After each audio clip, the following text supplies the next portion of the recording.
The classroom went silent the moment he walked in. A new face, dark skin, quiet eyes that scanned the room for a place to sit. The teacher pointed to an empty desk near the back, but before he could move, a group of boys leaned across it, blocking his way. "Sorry?" One sneered, smirking. "This seat's taken." The laughter that followed was sharp and cruel. No one else offered him a place. No one dared to stand with him. But what none of them knew was that the boy's father was a man no one in the city would ever dare to cross. His name was Malik. Moving to a new school was never easy, but for him, it was something more. Every time his family relocated, he had to carry secrets heavier than any backpack. His father, a man of power and fear, was not just a businessman as people assumed. He was the silent boss of an empire that ruled the city from the shadows. Malik had grown up surrounded by whispers, men in suits, late-night calls, and lessons that had nothing to do with textbooks. Yet Malik didn't want that world. He wanted to be normal, to be just another kid. But normal was a dream he could never hold for long. The first days were brutal. He ate lunch alone. He heard the whispers. Outsider. Weirdo. Doesn't belong here.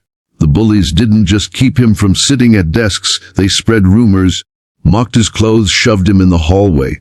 Malik clenched his fists but stayed silent. His father had taught him, control is power. A man who cannot control himself is already defeated. Malik carried those words in his heart, even when the sting of humiliation burned. One afternoon, the bullying reached its peak. The teacher stepped out of the classroom, and the group of boys saw their chance. They dragged his chair away, laughed as his books scattered across the floor, and shoved him when he tried to pick them up. "Go back to where you came from." One of them spat. Malik froze, anger swelling inside him. He wasn't weak, he wasn't powerless, but revealing who he truly was could change everything. He closed his eyes, breathing deeply, trying to hold himself together. That evening, when Malik reached home, his father noticed the silence in his son's eyes. His father, tall and commanding, a man whose very presence filled the room with authority, leaned forward. "What happened?" he asked in a voice that left no room for lies. Malik hesitated, but the words spilled out, the desks, the laughter, the insults. For a long time his father said nothing. Then finally he spoke. "Do you want me to handle it?" The weight of that question was heavy.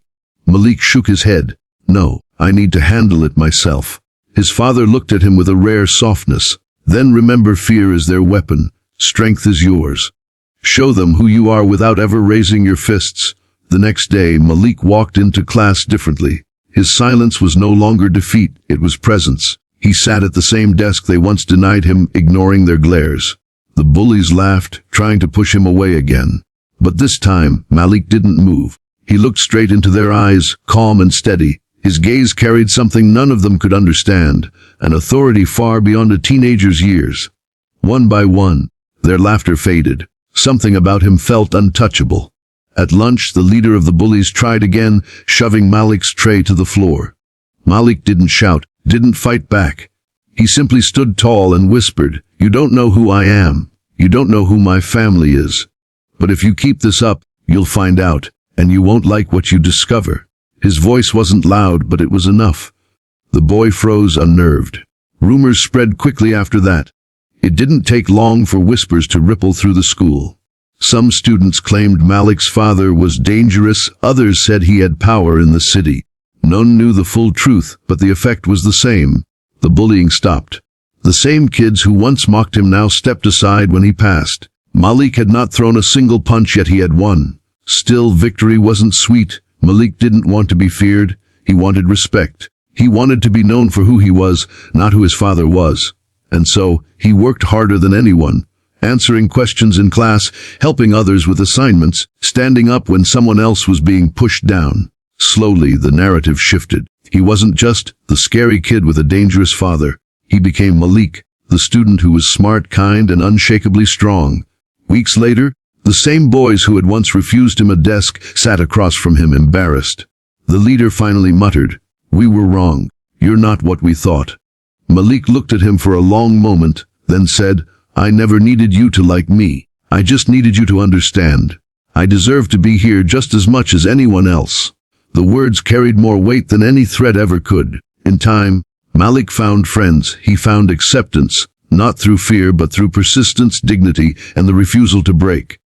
His father's shadow would always be there, but Malik was carving his own path one choice at a time. He had turned humiliation into strength and loneliness into courage. The bullies never forgot the boy they once tried to push out. And Malik never forgot the lesson his father gave him. That true power isn't about control over others. It's about control over yourself. And so, the boy who walked in with silence walked out with respect, proving that sometimes the strongest battles are won not with fists or fury, but with dignity, restraint, and the quiet fire of knowing exactly who you are.